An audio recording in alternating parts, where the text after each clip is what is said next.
Eu prometi hoje pela manhã, no culto matutino, de que eu hoje daria continuidade à série de mensagens que estamos pregando sobre a Bíblia. Claro, toda pregação é sobre a Bíblia, mas eu tomei a decisão de pregar nos domingos à noite de modo cronológico, assunto por assunto, até chegar no Apocalipse. Estamos ainda em Gênesis, já tem uns 7 semanas que nós estamos no Gênesis. E hoje nós vamos falar parte de um tema, de um assunto que é um assunto bastante extenso, um assunto que trata do início de tudo, do primeiro livro da Bíblia, mas um assunto, irmãos, que vai tratar de uma realidade que, ao meu ver, parece que está voltando novamente. Nós hoje vamos estudar e falar sobre uma parte da história que aconteceu há muitos anos atrás, mas eu suspeito que tudo isso está voltando a acontecer. E o meu objetivo é que ao final da mensagem de hoje, se você não chegar à mesma conclusão que eu, ninguém é obrigado a chegar à mesma conclusão que eu, ao menos você saia daqui pensando sobre a necessidade de se refletir e pensar sobre isso. Hoje eu quero falar a respeito do dilúvio. Momento esse na Bíblia, o texto vai nos dizer isso, eu vou ler daqui a pouco. O texto vai dizer que o pecado se multiplicou tanto na terra que chegou a incomodar Deus. Olha só, o pecado da humanidade, ele chegou a tal ponto que incomodou Deus, de maneira que Deus resolveu acabar com tudo. E antes de ler o texto, eu quero perguntar a você nessa noite. Não pense no pecado de todo mundo, pense no seu. Será que a sua vida de pecado, seja você crente ou não, não vamos usar juízo de valor, é para todo mundo, começa pelo pastor e chega até a irmã Eurilene que está lá na recepção. Somos todos nós que devemos refletir sobre isso. Como está nossa vida de pecado? O que nosso pecado tem feito contra Deus e o que nosso pecado tem gerado em Deus? O pecado do povo, no contexto do dilúvio, gerou uma sensação em Deus que levou ele a acabar com tudo, através de água. E o seu pecado? O que leva a Deus fazer, olhando para a sua vida de pecado, para a sua vida de erro? Quero ler o texto. Na verdade, eu nem vou ler o texto, porque vocês conhecem toda a história. Hoje de manhã eu fui ler um texto que vocês já conheciam a história. O texto ficou longo e eu perdi tempo lendo, né? Na hora que eu fui entrar no estudo propriamente dito, tinha pouco tempo, certo? Mas o texto do capítulo 6 de Gênesis, eu vou ler só uma parte e depois eu termino de contar a história. Eu vou ler só até o versículo 8, tá? Diz assim: quando os homens começaram a multiplicar-se na terra e lhes nascerem filhas, os filhos de Deus viram que as filhas dos homens eram bonitas e escolheram para si aquelas que lhes agradaram. Então disse o Senhor: por causa da perversidade dos homens, meu espírito não contenderá com ele para sempre. Ele só viverá 120 anos. Naqueles dias havia nefilins na terra, e também posteriormente, quando os filhos de Deus possuíram as filhas dos homens e elas lhes deram filhos, eles foram os heróis do passado, homens famosos. O Senhor viu que a perversidade do homem tinha aumentado na terra e que toda a inclinação dos pensamentos do seu coração eram sempre e somente para o mal. Então o Senhor arrependeu-se de ter feito o homem sobre a terra, e isso cortou-lhe o coração. Disse o Senhor: farei desaparecer da face da terra o homem que criei, os homens e também os grandes animais e os pequenos e as aves do céu. Arrependo-me de havê-los feito. A Noé, porém, o Senhor mostrou benevolência. E aí o texto vai contar a história da família de Noé, que todo mundo conhece. O pecado havia se espalhado na terra de tal modo que o Senhor não suportava mais o pecado. Mas diz o texto de que ele olhou para um homem, para uma família, e o olhar dele foi um olhar de benevolência, porque a posição de Noé era uma posição diferenciada de todo o restante da terra. Muitos de nós queremos ir com a maioria. Conhece alguém assim? A maioria faz, eu também vou fazer. A maioria pensa assim, eu também vou pensar assim. Ninguém quer ficar sozinho com um pensamento contundente, por mais que esse pensamento seja o certo. Há até quem, diante de um pensamento e um posicionamento certo, quando vem a pressão da grande maioria, ele muda de lado ou ele vai para lá, porque ele não dá conta de permanecer sozinho no propósito que está no seu coração e de que seja um propósito assertivo. Então diz que Noé encontrou benevolência ao Senhor, né? Diz o versículo 9 que Noé era um homem, primeiro, justo. Noé era um homem íntegro, justo e íntegro. Ele andava com Deus, justo, íntegro e andava com Deus. Olha só, o pecado do mundo inteiro foi tamanho que afetou o coração de Deus, mas existia no meio daquele povo um homem que encontrou benevolência no Senhor, porque ele era justo, ele era bom e ele amava a Deus. Está dada a receita a nós. E Deus, encontrando benevolência em Noé, dá a ele uma missão. Qual era a missão? Construir uma arca. E Deus passa a Noé, irmãos, todos os detalhes da arca. Depois orienta Noé sobre como ele deveria conduzir aqueles animais. Entraram todos na arca, fechou-se a porta, e depois que a porta fechou, caiu água. 150 dias. Não, 40 dias, né? 150 dias foi o tempo que a água precisou para poder abaixar. E diz que todos foram exterminados. Todos foram mortos. Só sobrou Noé, sua esposa e suas filhas. Só sobrou a família de Noé. Todo o restante foi morto. Olhando para essa história, irmão, da família de Noé, da ação de Deus contra o pecado, talvez por um momento a gente possa pensar assim, mas Deus foi injusto. Tem quem pense assim.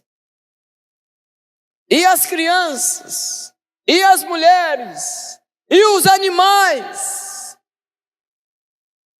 todos morreram. Teria sido Deus, irmãos, injusto? Ou ele teria sido justo em praticar a sua justiça contra o mal que tem nome, o mal que se chama pecado, que atrapalha a nossa vida, que aborrece Deus, que deixa Deus preocupado com a sua criatura. com aqueles a quem ele criou. E eu quero, irmão, diante dessa história, eu vou parar aqui, porque domingo que vem eu vou continuar na história, porque até o ponto aonde eu contei para vocês aqui, já temos muita coisa boa para pensar e para refletir. Lições práticas para a nossa vida. Lições, irmãos, que vai alimentar a mim e a você durante toda a semana e durante toda a nossa vida a respeito do trato para com o pecado na nossa vida. A primeira lição que eu destaco nessa noite, irmãos, é a seguinte: há um limite para a paciência de Deus. Baseado na história do dilúvio, nós podemos dizer em alto e bom som, sem variação, sem erro. Tem gente que fica aí, eu vou pecar. Quando Jesus voltar, quando Deus for, acabar com a terra, e uns dizem que é com fogo, não sei onde é que está isso, mas diz que agora é com fogo, porque da outra vez foi com água. Quando tudo acabar, Ele vai me perdoar, Ele vai dar um jeitinho, porque Deus é brasileiro, tem até o filme. Porque Deus é brasileiro e Ele vai ajeitar. Ei, toma cuidado com isso. Faça um conserto com a sua vida hoje, agora. Não vai ficar esperando o Senhor voltar para dar um jeitinho. Não, tome atitude, porque há um limite para a paciência de Deus. Para nós, imagine para Deus. Tem paciência ou não tem para vocês? Ou todo mundo é paciente todo o tempo? Não tem hora que dá vontade de chutar o pau da barraca? Não tem hora que falta paciência e você vai lá e...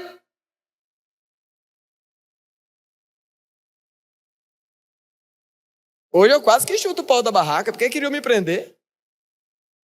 Eu fui votar, quando eu estou saindo, estava uma confusão de um carinha lá, 3 meninos e o cara do TRE. Aí eu peguei e falei com o cara, moço, para com isso, sai daqui, vai-te embora. Ou o cara foi me denunciou e disse que eu orientei o cara a fugir do TRE. E aí ia me dar a voz de prisão. Eu falei, rapaz, dá vontade de chutar o pau da barraca mesmo.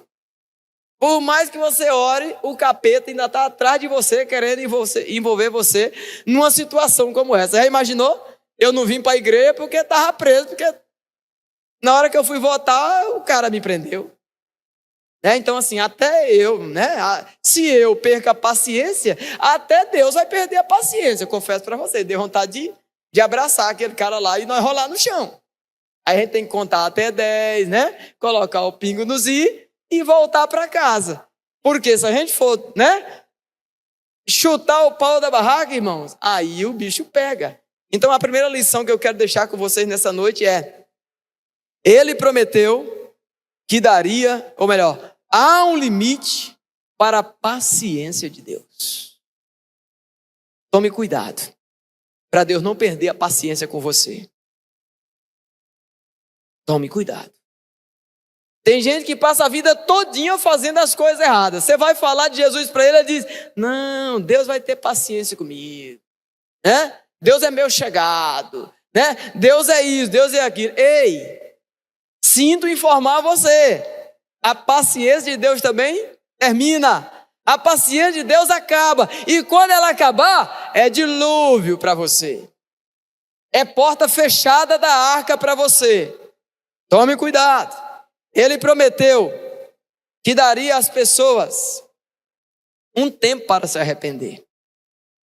Está lá no capítulo 6, versículo 3, ele deu um tempo, enquanto Noé construía a arca. O tempo que Noé passou construindo a arca foi o tempo que Deus deu para aqueles homens. Lembra de quando eu contei a história do irmão que matou o outro? O Senhor chegou para ele e avisou. Olha, o pecado está na sua porta, cabe você dominar. Ele dominou o pecado? Não. Ele foi lá e matou o irmão. Da mesma forma, Deus está alertando. Deus veio e disse, olha, o pecado aqui está demais. Para com isso. Vou chamar Noé. E enquanto Noé fazia a arca, Noé pregava o evangelho.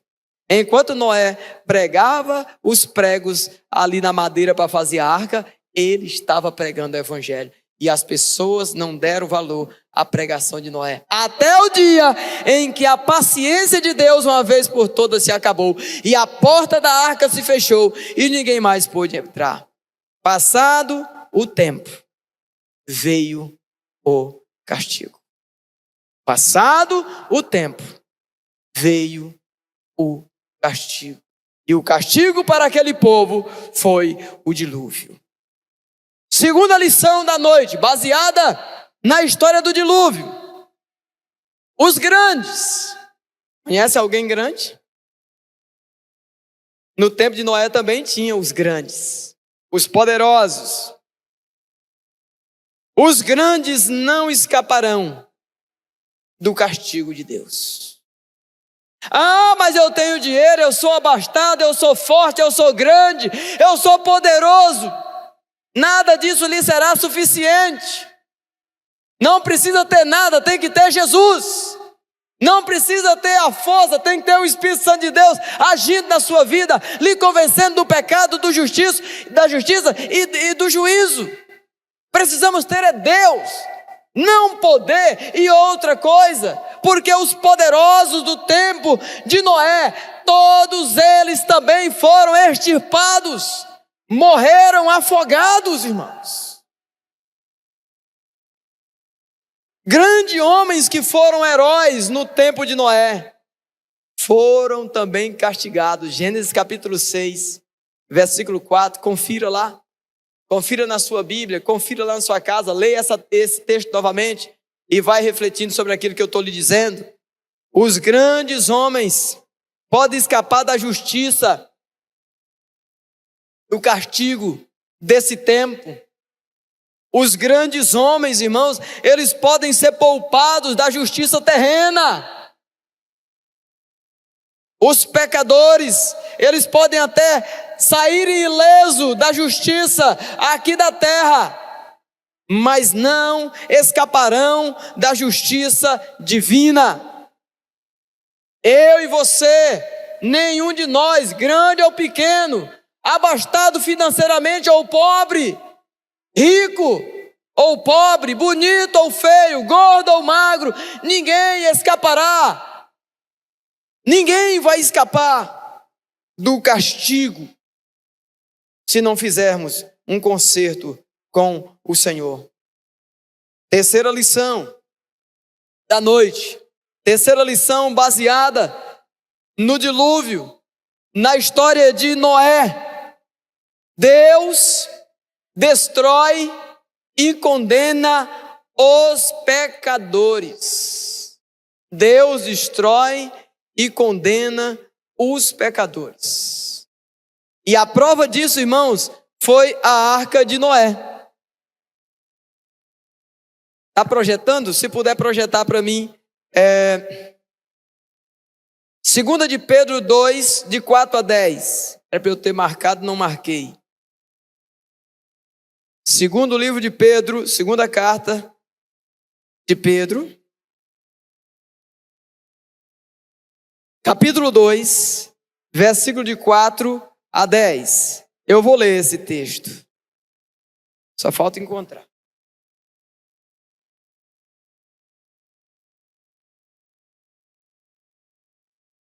Segunda carta de Pedro, capítulo 2, de 4 a 10.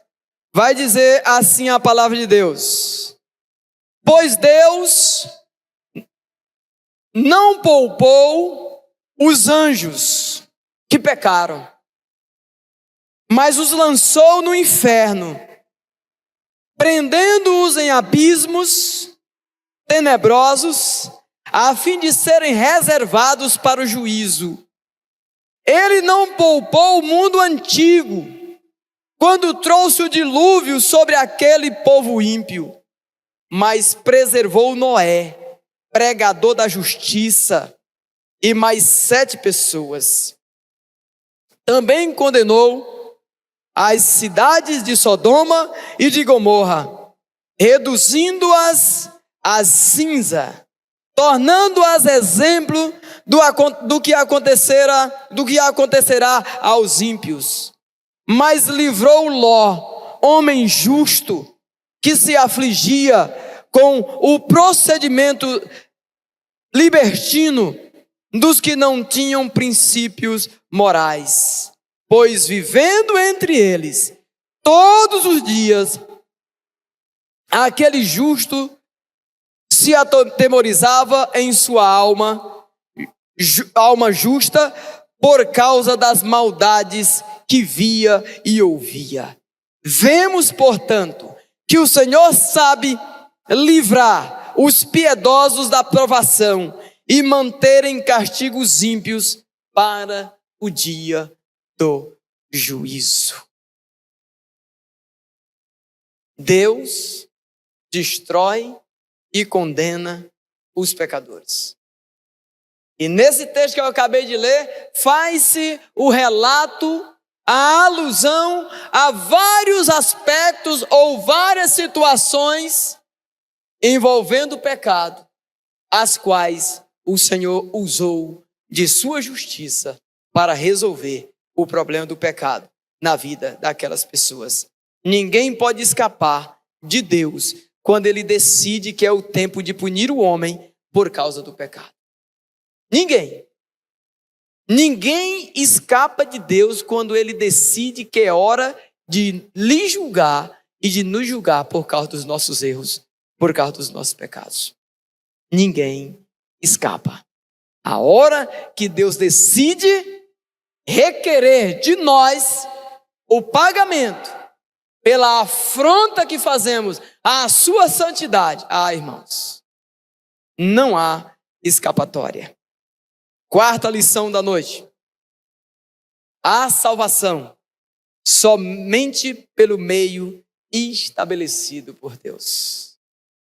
Só Deus pode salvar. Só há salvação do pecado, da morte, do juízo. Só há salvação de tudo que é ruim, que vem contra a nossa vida, através do plano estabelecido por Deus. Havia, irmãos, apenas uma porta na arca. Você pode conferir depois. Gênesis capítulo 6, versículo 16. Só tinha uma porta. Só tem um caminho. Só tem um jeito. Só tem uma maneira. Essa porta é Jesus. É só por Ele. É por meio dele que nós vamos, irmãos, conseguir alcançar a salvação e sermos livres de toda essa justiça. Havia apenas uma porta. Havia também, irmãos, somente uma arca pela qual o povo poderia ser salvo do castigo de Deus. Só havia uma arca, só havia uma porta, só há um caminho, só há um jeito. Há até o ditado: todos os caminhos levam a Deus. Não sei onde é que está escrito isso. Você pode fazer o que quiser, você vai chegar em Deus. Será? Você pode pegar qualquer estrada que você vai chegar em Deus. Será? Será que é assim, irmãos? A Bíblia está errada? Será que vivendo uma vida dissoluta ou vivendo de qualquer jeito nós vamos alcançar a salvação? Será que nós vivemos do jeito que nós queremos, nós vamos alcançar o céu? João 14,6 vai dizer, Jesus falando sobre si mesmo, ele diz: eu sou o caminho, a verdade e a vida. Ninguém vem ao Pai senão por mim. Atos capítulo 4, versículo 12 vai dizer: em nenhum outro há salvação, porque também debaixo do céu nenhum outro nome é dado pelos homens, pelo qual importa que eu e você sejamos salvos. É só por meio de Jesus, é só por meio da arca. Ele é a nossa arca. Aí pode vir tempestade, pode vir dilúvio, pode vir problema que for, nós estaremos seguros nele. Quinta lição, penúltima da noite. Atualmente, digo, nos dias de hoje, no dia que se chama agora, há oportunidade de salvação. Porém, chegará a hora quando não mais haverá oportunidade de salvação. Essa é uma das lições mais importantes da noite. Dizer em alto e bom som a todos nós que até esse momento, enquanto eu e você não morremos, enquanto eu e você não partirmos dessa para melhor ou para pior, não sei. Quando a gente não for para a terra dos pés juntos, quando a gente não for ainda para o Campo Santo, enquanto a morte não chegar até a nós, irmãos, ainda haverá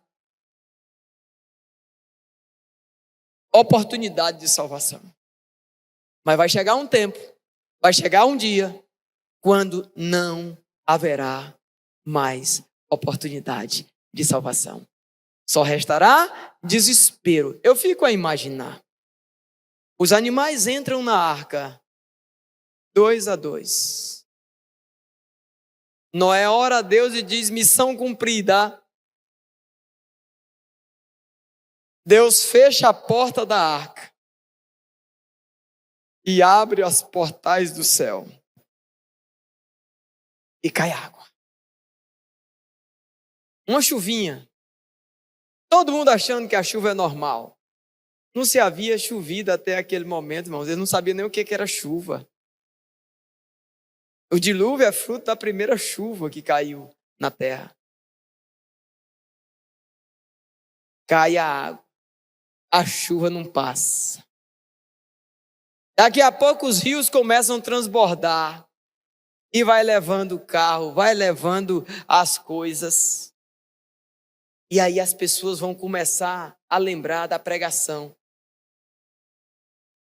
de Noé. E quando eles lembram da pregação de Noé, para onde eles vão? Eles vão para onde? No momento de desespero, vai para onde? Vai para a arca.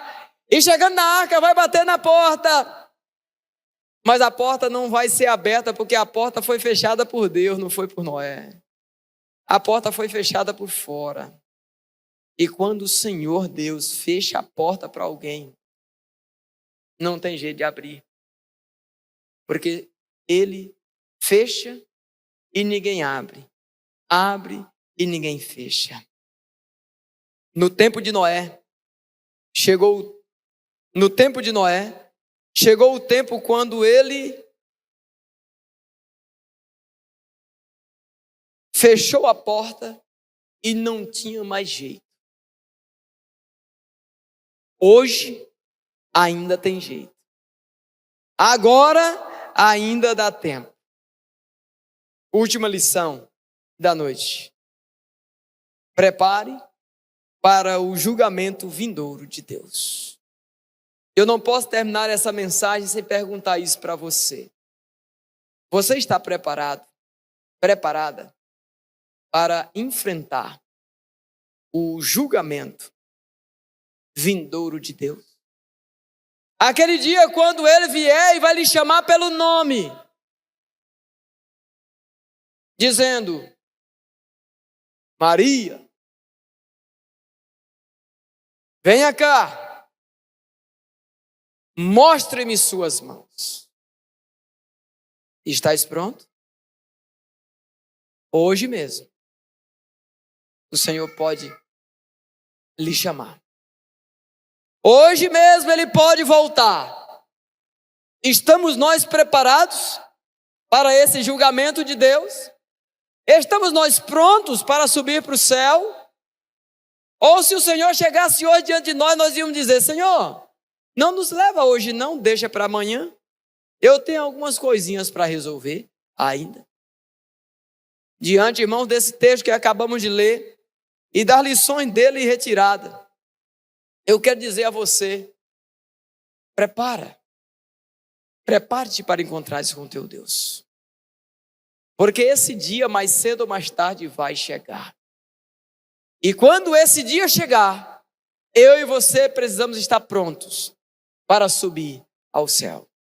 Se você não se sente preparado, se você ainda não se sente pronto para subir para o céu, e deseja entender como se preparar para poder ir para o céu, aqui nessa igreja tem alguém que pode te orientar sobre isso.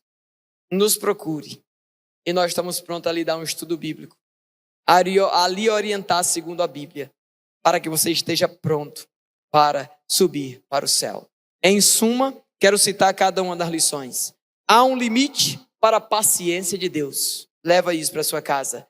Os grandes não escaparão do castigo de Deus. Terceiro, Deus destrói e condena os pecadores. Quarto, há salvação somente pelo meio estabelecido por Deus. Quinto, atualmente há oportunidade de salvação, porém chegará o tempo quando não haverá mais oportunidade. Sexto e último, prepare para o julgamento vindouro de Deus. Que você nessa semana reflita sobre a necessidade de estar preparado e se preparando para esse encontro com o Senhor.